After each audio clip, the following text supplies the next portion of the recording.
हल्द्वानी में कल हिंसा के बाद से पुलिस प्रशासन अलर्ट मोड पर है। प्रशासन इलाके की निगरानी हेलीकॉप्टर से कर रहा है। पूरे इलाके में प्रशासन का कड़ा पहरा है और स्थिति की गंभीरता को देखते हुए हेलीकॉप्टर को भी यहां पर लगाया गया है। तस्वीरें आप देख रहे हैं। पुलिस वालों को जिंदा जलाने की जो कोशिश की गई, थाने में आगजनी की गई, उसके बाद आसपास के इलाके में भी आगजनी की जो घटनाएं सामने आई, जो आउट ऑफ कंट्रोल यहां पर भीड़ हो गई। कल की ये खबर जिसे लेकर आज एक्शन मोड में सरकार नजर आ रही है और हेलीकॉप्टर के जरिए भी निगरानी हो रही है। तो कुछ जो आरोपी हैं दंगा फैलाने के, उन पर लगातार कार्रवाई भी हो रही है, उनसे पूछताछ भी की जा रही है। कुछ लोगों को हिरासत में भी लिया गया है।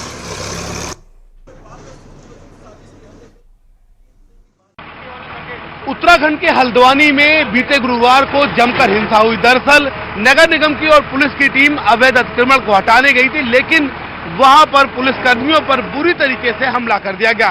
इस वक्त हम थाना वनभूलपुरा में मौजूद हैं और मेरे पीछे ये जो मंजर है पूरी तरीके से गवाही दे रहा है कि किस तरीके की स्थितियां उस कल के दिन हल्द्वानी में थी। दरअसल थाना वनभूलपुरा को उत्पातियों ने पूरी तरीके से जला दिया।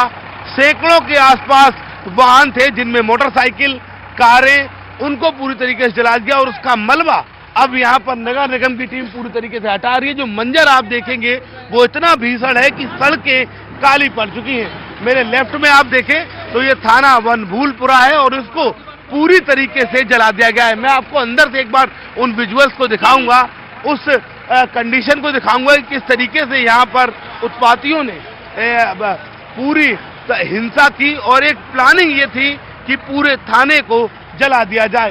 थाने के अंदर जो कंट्रोल रूम है, तमाम जगह हैं जहां पर अधिकारी बैठते हैं, उसको पूरी तरीके से फूंक दिया गया। एक तरीके से आप ये कह सकते हैं कि जो उत्पाती थे, शरारती तत्व थे, वो अपने मंसूबों में कामयाब रहे। ये थाना है और एक बार आप विजुअल्स देखें तो आपको बुलेट मोटरसाइकिल से लेकर तमाम चीजें नजर आएंगी जो पूरी तरीके से जल चुकी हैं। उत्पाती शरारती तत्व थाने के अंदर घुस आए थे। तो कल की हिंसा के बाद आज हल्द्वानी में मस्जिदों की सुरक्षा को बढ़ा दिया गया है। बाजार में फिलहाल शांति का माहौल है, कर्फ्यू लगा दिया गया है। हल्द्वानी शहर में संभावित हिंसा को देखते हुए प्रशासन ने विशेष सुरक्षा इंतजाम किए हुए हैं। विशेष तौर पर जो मस्जिदें हैं उनकी सुरक्षा बढ़ाई गई है और साथ ही जो मस्जिद हिंदू इलाके में है, इस समय मैं जामा मस्जिद के ठीक बाहर मौजूद हूं। ये शहर की मेन मस्जिद है और यहीं पर शहर इमाम भी रहते हैं और यहीं से वो नमाज अता करवाते हैं। लेकिन इस समय इस मस्जिद के दरवाजे आपको बंद नजर आ रहे होंगे। ये हल्द्वानी के मेन बाजार में मौजूद है और आपको मस्जिद इस समय इसके दरवाजे आम दिनों में खुले रहते हैं। विशेष तौर पर शुक्रवार के दिन तो यहां पर बहुत ज्यादा चहल पहल रहती है, लेकिन आज आप देखिए कि किस तरीके की सुनसानी यहां पर पसरी हुई है। ये शहर का मेन बाजार का इलाका है जिसमें आपको इक्का दुक्का लोग जो जरूरी काम से जा रहे हैं वही लोग दिखाई देंगे। आम दिनों में बहुत ज्यादा रश यहां पर रहता है, विभिन्न तरह की यहां पे दुकानें हैं, लेकिन इसके ठीक पीछे अगर हम एक दो गलियां छोड़ दें तो यहीं से मुस्लिम आबादी शुरू होती है और एक तरीके से ये वो इलाका है, ये बैटलफील्ड बन जाता है जब ऐसी स्थिति हल्द्वानी में पैदा होती है, क्योंकि एक तरफ यहां हिंदुओं की आबादी है तो दूसरी तरफ मुस्लिम आबादी है। तो ऐसे में पुलिस ने एहतियाती कदम उठाए हैं और विशेष तौर पर पुलिस का यह कहना है कि आप घरों से न निकलें, कोई मेडिकल अगर इमरजेंसी है तभी आप घर से निकलिए और सुरक्षित रहिए। शैलेंद्र नेगी, न्यूज़ 18 हल्द्वानी।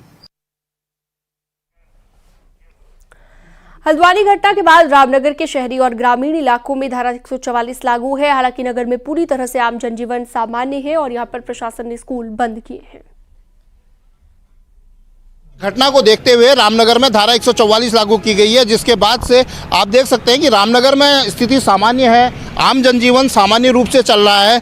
यहाँ धारा 144 का सीधा मतलब है कि 4 या 4 से अधिक व्यक्ति एक स्थान पर खड़े नहीं हो सकते। कोई जुलूस, प्रदर्शन, इस तरह की सभी चीज़ों पर प्रशासन की नज़र रहेगी, वो नहीं कर सकते इस तरह की चीज़ें, और जो भी इस तरह की चीज़ें करनी होंगी उसके लिए प्रशासन से अनुमति लेनी होगी, उसके बाद ही वो चीज़ें की जा सकेंगी। और इसके साथ ही असलहा या लाठी डंडों को लेकर चलना भी पूरी तरह से प्रतिबंधित रहेगा। अगर असलहे ले जाते हुए कोई प्रदर्शन करता है तो वो भी गैरकानूनी माना जाएगा। और इसके साथ साथ प्रशासन ने स्कूल की छुट्टी कर दी है, आज के दिन स्कूल बंद रहेंगे, जिससे कि कोई भी स्थिति अप्रिय घटना होने पर स्थिति को तुरंत संभाला जा सके। गोविंद पाटनी, न्यूज़ 18, रामनगर।